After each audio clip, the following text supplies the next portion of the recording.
Ya, 90,2 Serambi FM. Syarul, terima kasih buat Anda yang masih mendengarkan 90,2 Serambi FM di edisi hari ini di hari Sabtu 8 Agustus 2020 masih bersama dengan saya Kanataya. Dan sekarang Anda sedang mendengarkan talk show interaktif bersama dengan Badan Reintegrasi Aceh atau BRA Syarul. Dan topik kita hari ini adalah kilas balik 15 tahun perdamaian Aceh Syarul. Yang nanti akan sama-sama kita 15 tahun 15 tahun peringatan 15 tahun damai Aceh tepat di 15 Agustus 2020 ini Syarul. Dan untuk membahas mengenai topik kita hari ini di studio sudah hadir 3 orang narasumber kita di hari ini, yaitu yang pertama saya ingin menyapa terlebih dahulu Bapak Joni Suryawan selaku Direktur Penyelesaian Pengaduan dan Perselisihan BRA. Assalamualaikum Bapak. Waalaikumsalam warahmatullahi wabarakatuh. Pak Jody, kabarnya hari ini seperti apa Pak? Alhamdulillah baik. Sehat ya Pak ya? Alhamdulillah. Iya, terima kasih sudah hadir ke studio Bapak. Dan narasumber kita yang kedua adalah Ibu Khairunisa SE selaku mantan pasukan Inong Bale Aceh. Assalamualaikum Ibu Khairunisa. Waalaikumsalam warahmatullahi wabarakatuh. Iya, Ibu Khairunisa, ini kabarnya seperti apa hari ini Ibu? Sehat? Alhamdulillah sehat. Sehat ya Bu ya. Terima kasih Ibu sudah hadir ke studio. Sama-sama. Dan narasumber ketiga kita adalah Bapak Kamarudin Andala SOS MSI selaku staf ahli Gubernur Aceh bidang pemerintahan, hukum dan politik. Assalamualaikum Bapak Kamarudin. Waalaikumsalam warahmatullahi wabarakatuh. Bapak kabarnya hari ini seperti apa Pak? Alhamdulillah Sehat ya Pak ya. walafiat. Terima kasih sudah hadir Bapak Ya, ke sama-sama. studio. Agak cepat tadi Pak ya. Semangat hari ini Pak ya. Alhamdulillah semangat sekali hari ini. Iya, hari ini semangat kita akan berdiskusi, berbicara mengenai kilas balik 15 tahun perdamaian Aceh yang nanti akan kita peringati pada 15 Agustus 2020 ini Syarul ya. Jadi 1 minggu lagi ya Bapak Ibu ya peringatannya ya. Dan kalau kita kilas balik lagi memang ini perdamaian Aceh itu kita dapati ataupun terjadi pada 15 Agustus tahun 2005 yang lalu itu pasca konflik dan juga pasca tsunami Aceh ya Pak ya. Kita lagi terluka, damai Aceh hadir, ini sebuah anugerah buat Aceh pastinya. Dan kalau kita berbicara mengenai peringatan Hari Perdamaian Aceh ke-15 ini tentu saja menjadi refleksi dan juga pengingat akan perjuangan, dedikasi dan juga pengorbanan para tokoh pejuang perdamaian Aceh ini. Dan kita ingin selalu kita kenang masa-masa ini, dan ini kita berharap perdamaian Aceh bisa abadi selamanya Bapak Ibu ya. Iya, dan ini kalau kita berbicara mengenai tokoh pejuang perdamaian, salah satu tokohnya ini adalah Ibu Khairunisa. Ini saya langsung ke Ibu Khairunisa dulu ini ya, karena sebagai salah satu mantan Inong Bale Aceh, ini saya salut, ini sebagai perempuan Aceh saya bangga ini Ibu ya. Ibu adalah salah satu perempuan yang berperang dalam perdamaian di Aceh. Nah Ibu mungkin bisa diceritakan seperti apa sih apa yang Ibu lakukan saat proses perdamaian itu Ibu? Bismillahirrahmanirrahim. Proses yang saya lakukan bersama kawan-kawan tentunya setelah setelah dinyatakan perdamaian MOU Helsinki pada tanggal 15 Agustus 2005, kami bergabung dan mencoba merangkul kawan-kawan yang kemarin terlibat dalam pasca konflik. Kami membuat satu lembaga, yaitu Lembaga LIAP, Lembaga Inong Aceh Bataili. Kebetulan saya cerita sedikit, saya berasal dari wilayah Bataili. Itu kalau itu bahasa kita KPI. Ya, Biren, Kabupaten Biren. Ya. Mungkin yang mendengar ini acara mungkin mereka juga nggak asing dengan saya, karena waktu saya perlu saya cerita ke boleh belakang? Bu, boleh ya. Saya bergabung dengan Gerakan Aceh Merdeka pada tahun 98 yang kejadian insiden Dr. Fojiah yang di Pedada ya.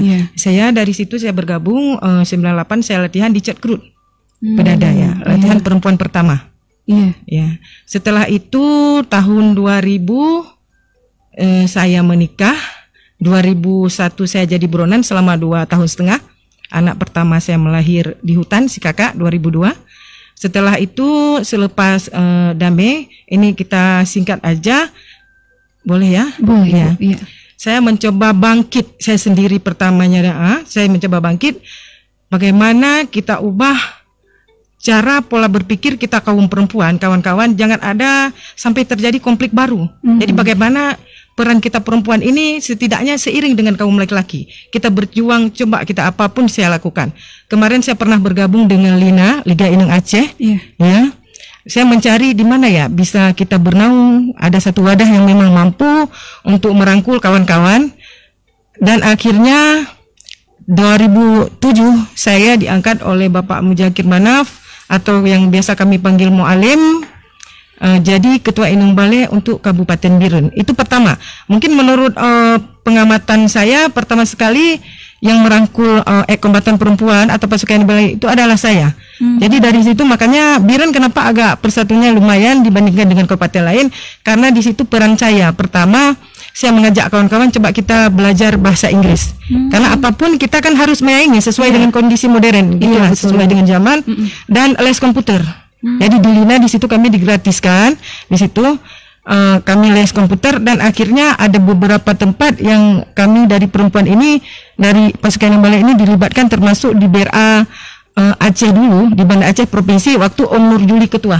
Nah, di situ ada Kak Cut Jureda, itu perwakilan yang saya rekomendasi dulu untuk ke provinsi karena beliau belum berkeluarga. Dan akhirnya saya ditetapkan, direkomendasi oleh Bupati dan KPA setempat Panglima di BRA Kabupaten Kota di Biren ya.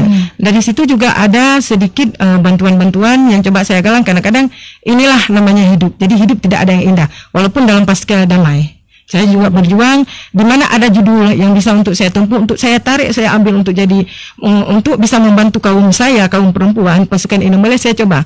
Ada juga beberapa bantuan waktu masa Bapak Irwandi jadi Gubernur Aceh, ada juga tersentuh. Tapi tidak semuanya. Ya, dari sini saya kalau boleh meminta kepada pemerintah Aceh, teruslah memperhatikan kami. Itu bahasa indah menurut saya. Karena damai itu indah kalau kita indahkan, jangan diindah-indahkan. Itu ada bahasanya, itu slogan hidup saya. Karena bagi kami, kombatan, kami ini bukan separatis, tapi kami adalah pejuang perempuan, pejuang hak-hak perempuan di Aceh khususnya. Jadi karena ini kan keterlibatan kami bukan untuk kemarin dan sekarang, tapi ke depan mungkin kami juga dibutuhkan, karena kami juga punya skill. Nah, jadi sama juga dengan mereka-mereka. Nah, contohnya, saya masuk ke GAM itu tidak masuk ke gerakan, bergabung dengan gerakan Aceh Merdeka itu belum menyelesaikan SMA. Akhirnya selesaikan dan di 2007 saya kuliah, makanya saya ada S1. Saya berharap di mana kita dan kawan-kawan bisa untuk dilibatkanlah, ditampung dalam pemerintahan. Apa bahasa indahnya kan mungkin kurang paham. Jadi tolong, jadi bukan semuanya pasukan Inung Balai ini on. Itu bahasanya. Itu betul saya ngomong seperti ini. Saya seperti itu ya. Iya, saya pernah terlibat jadi akar rumput perempuan Aceh di Bandung. Di situ saya tidak ada diakui pasukan Inung Balai. Kenapa? Karena pasukan Inung Balai ini nggak ada yang seperti saya katanya. Ya, tapi inilah saya bilang.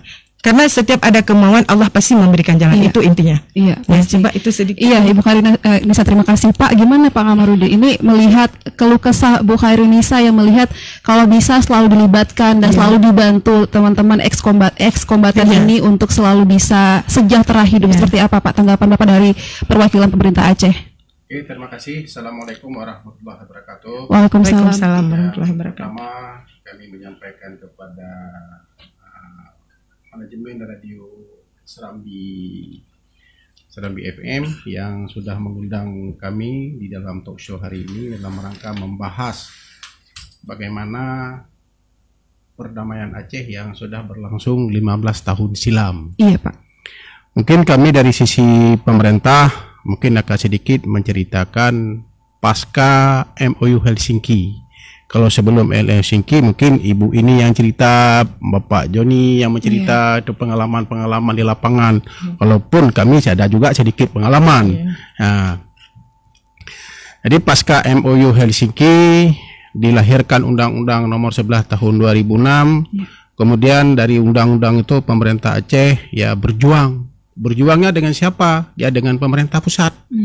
Bagaimana regulasi-regulasi perdamaian yang berkaitan dengan Undang-Undang Nomor 11 Tahun 2006 supaya pemerintah pusat berkomitmen untuk melakukan pelaksanaan regulasi-regulasi yang sudah ada, yang sebagai amanah Undang-Undang Nomor 11 Tahun 2006. Sudah banyak regulasi-regulasi baik dalam bentuk peraturan pemerintah maupun dalam bentuk peraturan presiden. Kemudian di daerah juga di tingkat Aceh, kita juga susun kanun-kanun dalam rangka implementasi bagaimana perdamaian ini bisa terlaksana dengan baik, bisa terpelihara dengan baik. Karena tanpa perdamaian itu mustahil kita ceritakan pembangunan dapat kita dorong. Ya. Nah, itu kuncinya. Kuncinya pembangunan kita bisa laksanakan, kesejahteraan bisa kita tingkatkan apabila perdamaian ini terwujud. Ya. Jadi tanpa terwujud, ini sudah banyak memang pengalaman banyak negara-negara, perdamaian itu tidak lama bertahan. Ada banyak negara tidak lama bertahan. Kita alhamdulillah dengan periode terakhir ini perdamaian sudah berjalan sudah 14 tahun ya. 15 15 tahun, sudah 15 ya, Pak. tahun. Alhamdulillah kita sudah bertahan seperti ini. Kemudian setelah ada regulasi-regulasi baik regulasi pusat maupun regulasi yang kita susun antara pemerintah Aceh bersama dengan DPR Aceh, kita membentuk lembaga-lembaga. Jadi mendorong supaya lembaga-lembaga yang bersifat kekhususan. Misalnya dalam hal perdamaian, kita kan membentuk BRA, Badan Reintegrasi Aceh. Juga didukung oleh sekretariatnya. Untuk apa itu? Supaya terhimpun semua keinginan, semua kepentingan para pejuang sebagaimana disampaikan oleh Ibu tadi, dan yang lain-lain baik yang para pejuang maupun yang korban konflik atau yang berdampak. Yang berdampak daripada konflik yang berkepanjangan di Aceh. Jadi terhimpun semua, terbentuklah lembaga Badan Reintegrasi Aceh. Ya. Juga itu kita susun kanun dan sekaligus kita susun sebagai roadmap-nya, ada programnya. Kemudian di akhir ini pada masa Pak Irwandi Nova Iriansyah mencalonkan gubernur, kemudian terbentuklah salah satu RPJM Aceh, RPJM 2017-2022, bahwa perdamaian Aceh merupakan program pemerintah, program prioritas daripada pemerintah Aceh. Ya. Jadi kalau kita menceritakan sudah menjadi program pemerintah Aceh, tentunya ini sudah menjadi program prioritas, tentunya ini harus kita laksanakan. Itu komitmen bersama. Jadi komitmen bersama antara pemerintah Aceh, pemerintah kabupaten kota, DPRA, yang leading sektor operasionalnya ada di BRA. Kita sudah lakukan langkah-langkah itu. Kemudian apa sih hasil perdamaian sudah 15 tahun ini? Iya. Apa sih perdamaian? Kita lihat dari angka kemiskinan pasca konflik. Jadi pasca konflik di akhir tahun 2015 kita sampai dengan 32% angka kemiskinan. Angka kemiskinan. Jadi dorong sedikit supaya ini kesejahteraan pada masyarakat Aceh ya, termasuk daripada kombatan, termasuk pasukan Inang Balai dan sebagainya, dan seluruh masyarakat Aceh. Jadi alhamdulillah dengan dorongannya ini kita sudah sampai dengan periode kemarin, jadi sudah bisa menurunkan angka kemiskinan sampai dengan 14,99%.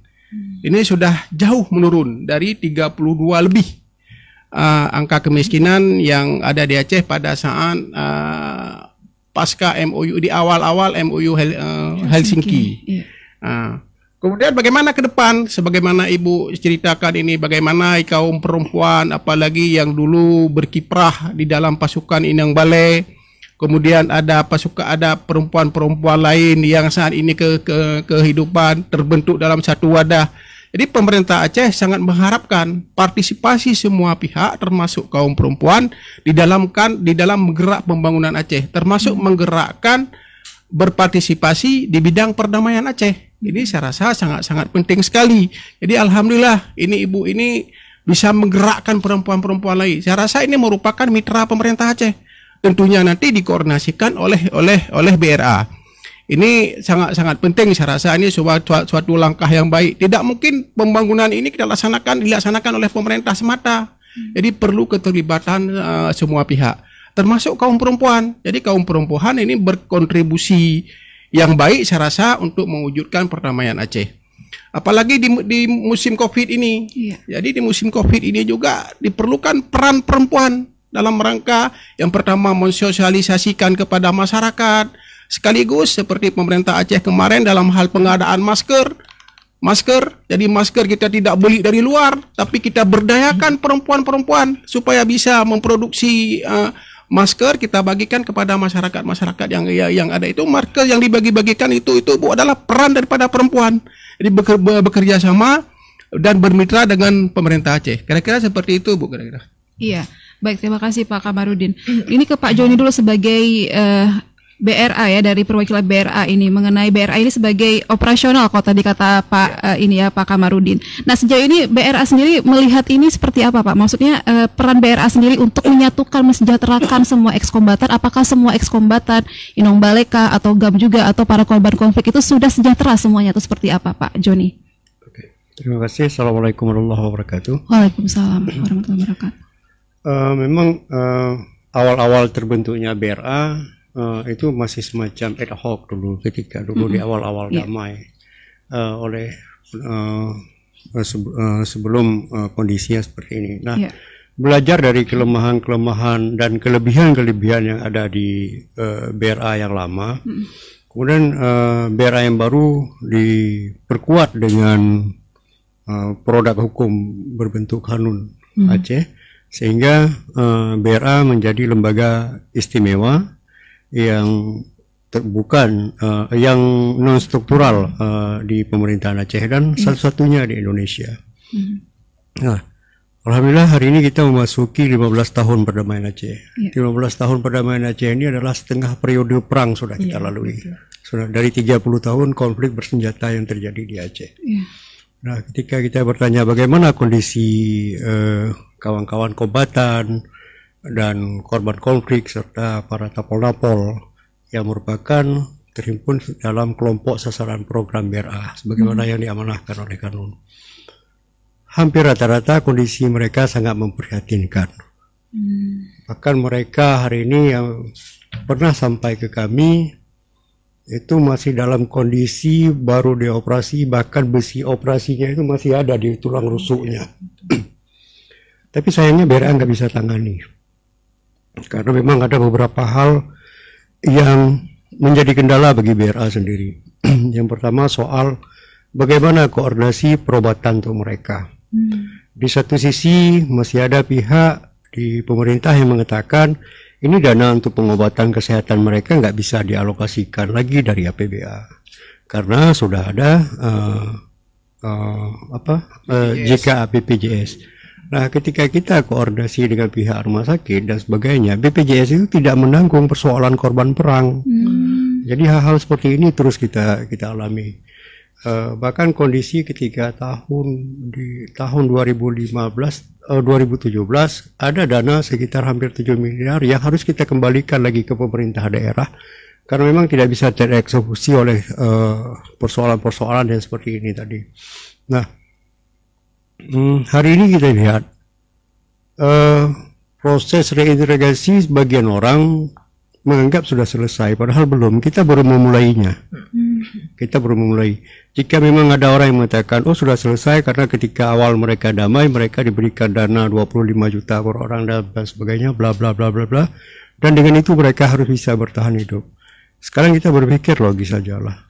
Puluhan tahun dan bertahun-tahun mereka di hutan. Kemudian dengan begitu pulang dengan kondisi keadaan yang memang sudah remuk redam kita lihat. Kemudian kita beri mereka 25 juta uang dan kita katakan kamu harus hidup dengan ini. Ada sebagian dari mereka selama mereka meninggalkan keluarga bergerilya di hutan, terhutang dan sebagainya, maka dengan dana itu mereka selesaikan. Nah, ketika kami tanya kenapa dana itu tidak bisa kalian gunakan, mereka bilang kami yang butuh pekerjaan, lapangan pekerjaan, bukan uang. Karena uang yang kami terima ketika di awal damai itu hanya semacam masa tanggap darurat sehingga kami tidak melakukan tindakan-tindakan yang bersifat kriminal. Kita bandingkan penganggaran hari ini dengan kondisi yang demikian memprihatinkan soal reintegrasi Aceh yang saya katakan apakah ini akan bertahan ke usia 20 tahun walau alam bisawab. Jika kita memang masuk ke ranah reintegrasi dan kita masuk ke tingkat grassroots di akar rumput, itu sudah kondisinya sudah menguning di persoalan kesejahteraan, terutama mereka-mereka yang menjadi aktor pelaku konflik. Ya. Mengapa seperti itu? Karena memang saat ini mereka tidak punya lapangan pekerjaan, tidak ada dana yang secara khususan kita ambil, kita gunakan untuk mensejahterakan ataupun menciptakan lapangan baru bagi mereka. Sebagian bahkan mengatakan begini, kami berjuang, kami meninggalkan masa muda kami meninggalkan keluarga kami meninggalkan anak dan istri kami, bahkan ada yang pulang, ada yang cacat dan sebagainya. Dan hari ini Aceh punya dana lebih dari 10 triliun. Tidak mencapai 0,5% pun dari dana ini, itu mengalir ke kegiatan reintegrasi. Nah, kita berharap agar ke depan semua pihak bisa berpikir bagaimana soal reintegrasi dari dana APBA itu juga bisa disisihkan untuk menangani hal-hal yang bersifat emergensi, seperti baru-baru ini Bapak PLT itu menandatangani surat keputusan tentang upaya reparasi mendesak bagi masyarakat korban konflik. Nah, artinya begini, secara tanggung jawab moral, Gubernur selaku kepala daerah, Pak PLT selaku kepala daerah, secara politik sudah mengakui ada korban tindak pelanggaran HAM di Aceh. Yang luar biasa ketika kita membaca setiap testimoni, saya yakin siapapun yang membaca testimoni mereka, orang-orang tersebut harus kita segera hadapkan dengan psikolog, karena kita akan membaca sebuah cerita-cerita yang di luar biasa. Nah, secara politik beliau sudah mengaku. Nah, kemudian persoalan ini dialihkan ke BRA. Tahun ini BRA cuma punya dana hanya kurang lebih sekitar 22 miliar. Dan di situ mulai dari operasional sampai ke pelaksanaan program. Nah, kami bagaimana menanggulangi hal ini? Ini juga mari sama-sama mulai dari semua pihak harus berpikir ke soal reintegrasi, terutama soal pendanaannya. Kemudian pemerintah pusat juga, kami juga tidak berputus asa, dan baru-baru ini kami terus bergerak dengan segala kekurangan, mencoba berkoordinasi dengan pemerintah Aceh dan pemerintah pusat. Alhamdulillah Pak Gubernur juga soal kesejahteraan bagi mantan kombatan GAM, beliau sudah menyurati bupati kabupaten kota yang ada di seluruh Aceh untuk dipersiapkan lahan alokasi lahan pertanian bagi mereka. Kemudian pertemuan kami dengan pihak-pihak terkait seperti Kementerian Agraria, Reformasi dan Agraria Pertahanan di Jakarta, soal lahan bagi mantan kombatan ini mendapat respon yang positif, dan kita terus bekerja, dan ada banyak perencanaan-perencanaan seperti yang akan kita lakukan ke depan. Pertama sekali menyusun roadmap di atas lahan mereka ini nanti akan kita buat bagaimana. Karena ini nggak mungkin kita bagi per individu. Karena jika kita bagi per individu, kita khawatir ini tanah bisa hilang. Tapi bagaimana tanah ini tetap menjadi aset bersama bagi mereka, tapi punya nilai produktif yang bisa memberikan penghasilan setiap bulannya bagi mereka. Disinilah semua pihak, baik pemerintah maupun swasta, kita ajak berperan di tanah ini. Bagaimana supaya ini nantinya menjadi semacam aset abadi bagi mereka, sehingga menjadi sumber pendapatan bagi keluarga-keluarga mereka. Nah, kemudian bagaimana dengan mereka yang cacat, tidak mampu lagi bekerja dan segalanya dan sebagainya. Karena di dalam MOU juga mereka dijanjikan akan diberikan semacam jaminan sosial. Nah, jaminan sosial bagi mereka yang sudah menjadi korban dan terimbas akibat konflik juga perlu regulasi khusus yang mengatur agar siapapun yang menjadi gubernur, siapapun yang menjadi bupati, siapapun yang menjadi DPR, di semua tingkatan, ini tidak lagi berubah-ubah. Karena persoalan reintegrasi terus berubah ketika situasi selalu dipengaruhi oleh situasi politik 5 tahunan kita. Nah, jadi dengan adanya semacam regulasi khusus, maka proses reintegrasi tidak terganggu dengan persoalan-persoalan yang sifatnya politis, baik dari segi struktural yang ada di kelembagaannya maupun di aspek pendanaannya. Iya, baik, terima kasih Pak Joni. Ini semakin menarik, dan ini juga tadi saya juga garis bawahi mengenai masih minimnya dana untuk reintegrasi ya Pak Kamarudin. Nanti kita akan bahas lagi, dan juga Buka Indonesia. Pak Joni, kita akan jeda sejenak. Buat Anda yang ingin bertanya, silakan bisa masuk ke line telepon kami di 0651637172 atau di 0811689020 Saudara Lunda. Sekarang kita juga sedang live di Facebook Radio Serambi FM, juga di www.serambifm.com. Masih di talk show interaktif bersama dengan Badan Reintegrasi Aceh, kilas balik 15 tahun perdamaian Aceh.